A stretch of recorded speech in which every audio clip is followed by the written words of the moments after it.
sobre a informação que chegou até a gente da exoneração do vice-presidente de futebol, Fred Lopes. Ele disse que teve uma discussão com você no telefone e que depois disso acabou sendo exonerado do cargo.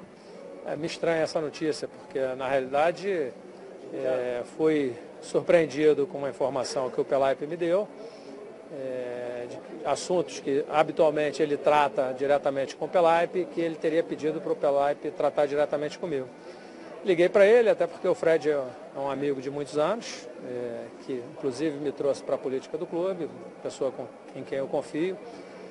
E ele se mostrou insatisfeito, usou de um argumento dizendo que estava fora. Na realidade, ele que disse que iria sair. Eu ainda insisti, mas ele manteve a posição dele. Estou surpreso com essa informação que você me traz. Ele colocou alguns assuntos que vinha trazendo a ele descontentamento, entre eles, por exemplo, a negociação do Paulinho. Segundo ele, o departamento de futebol não foi comunicado, mas não participou da negociação do Paulinho em momento nenhum. Documentos do jogador saíram do departamento de futebol sem que ele fosse consultado. Isso de fato aconteceu? Eu sou presidente do clube, é uma negociação importante, não vejo problema nenhum em encabeçar essa negociação, até porque a outra parte queria falar diretamente com o presidente do clube. Acho que isso é descabido, é uma vaidade besta. Eu, por exemplo, não tenho essa vaidade em relação a uma série de outras negociações que ele sempre conduziu, ele tinha carta branca para isso, e eu também jamais fui colocado à mesa para discutir, sempre confiei naquilo que ele fazia. Ele diz ainda que não aceita uma imposição por uma contratação do Rodrigo Caetano por ser próximo a você. De fato, você quer trazer o Rodrigo Caetano e você está esbarrando em algumas entraves dentro do clube? Olha, óbvio que eu sou, como o regime é presidencialista, se eu quisesse botar o Rodrigo lá, eu poderia ter feito isso. Mas nenhuma atitude que eu fiz, nada do que foi feito no clube, foi feito sem conversa, né? Então, as ideias que eu tive, aquilo que eu sugeri, eu conversei com ele e sempre acatei a posição dele.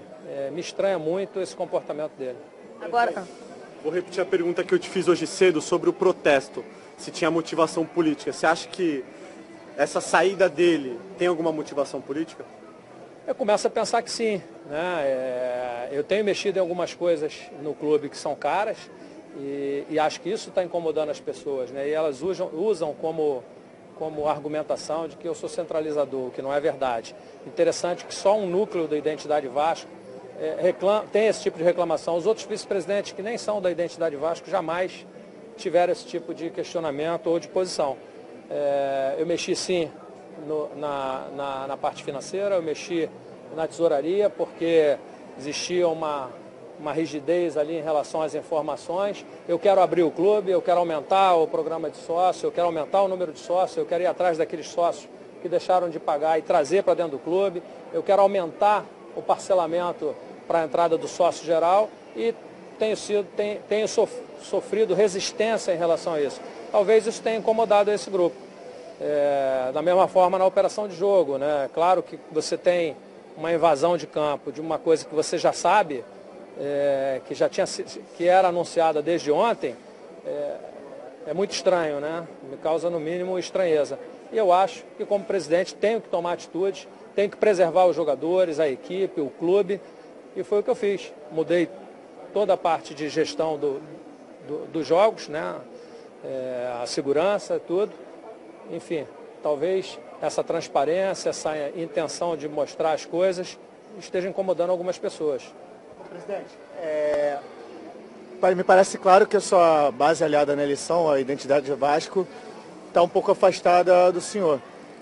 O senhor cogita a possibilidade de uma aproximação dos grupos de oposição, algum tipo de conversa nesse sentido? Olha, eu não diria que é o grupo Identidade Vasco, eu digo que algumas pessoas do Identidade Vasco estão assim, não sei se outras vão seguir, né? Mas tem outros grupos que nos apoiaram que estão plenamente satisfeitos. Presidente, a gente está ao vivo, é importante a gente ouvir de você o que você de fato veio fazer aqui, né? Sobre a invasão que ocorreu de manhã, sobre tudo que você passou aqui na delegacia, todas as informações que você deu e qual o retorno que você teve disso tudo. Então, eu acho que diante de um fato relevante como esse, né, uma invasão de campo através da loja do clube, com arrombamento e tudo, isso passa a ser um caso de polícia, né? Então, eu como presidente do clube tenho a obrigação de trazer esses fatos até a delegacia para que a autoridade competente apure os fatos. E aí, a partir daí, não me cabe mais a nenhum outro tipo de posicionamento a não ser o de prestar todo o apoio à investigação da polícia, o que será feito. Só em relação ainda ao clima político, a gente sabe como essa coisa é no Vasco e a gente sabe o quanto que o Vasco sofre por isso. Por esse tipo de atitude, por se afastar mais de um grupo, no caso que você acabou de dizer, você teme que essa situação piore nos próximos dias, que o clima fique insustentável por governar sozinho, por exemplo? Não, absolutamente eu não vou governar sozinho. Existem outras pessoas envolvidas, talvez uma parte esteja insatisfeito com essas mudanças e queira a manutenção de práticas antigas. E, enfim, lamento, né? A gente vai substituir o que for preciso. Por último, só porque é importante te ouvir também em relação ao Carlos Leite, que foi outro ponto levantado pelo vice-presidente de futebol, que ele é o único empresário de jogador que não trata direto com o departamento de futebol, fala tudo direto com o presidente, a sua relação de proximidade, que ele sim teve envolvimento na negociação do Paulinho e o departamento de futebol não. É importante a gente ouvir sua opinião. Eu acho que é natural. O Carlos talvez se sinta mais confortável de falar comigo. Ele tem uma lógica, não é só com o Vasco que isso acontece, isso é em todos os clubes que ele trabalha. Ele tem, por prática, por norma, tratar com quem tem a caneta na mão, com quem vai cumprir aquilo que for tratado. Eu acho até que é natural, em uma movimentação que muitas vezes envolve milhões, que você tenha a garantia daquele que de fato vai cumprir com o compromisso, né, e não com outras pessoas que certamente não são aquelas que, no final das contas, vão ser responsáveis por cumprir o que foi tratado. Presidente, você espera a saída de outros vices ainda? Olha, eu espero que as pessoas coloquem o Vasco em primeiro lugar. Existe muito trabalho a ser feito, nós tivemos uma proposta, a nossa proposta é de transformar o Vasco, de devolver ao Vasco o equilíbrio necessário. Eu espero que as pessoas coloquem o Vasco em primeiro lugar e que não tenham só digamos assim, um projeto de poder os movendo.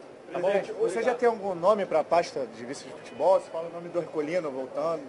Não, eu acho que isso é uma ciumada besta, né? Lamentavelmente o Fred botou isso na cabeça. O Ercolino é um amigo meu pessoal, viajo sempre para Angra, encontro com ele. Eu já fui vice-presidente, mas não tenho a menor intenção de voltar a ser vice-presidente.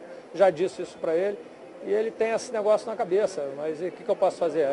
Não posso tratar da insegurança dos outros. A princípio, nenhuma mudança no futebol. A princípio, continua tudo como está. A princípio, nenhuma mudança. Vamos continuar focados nos nossos objetivos, confiando na equipe e na comissão técnica. Obrigada, tá aí, então.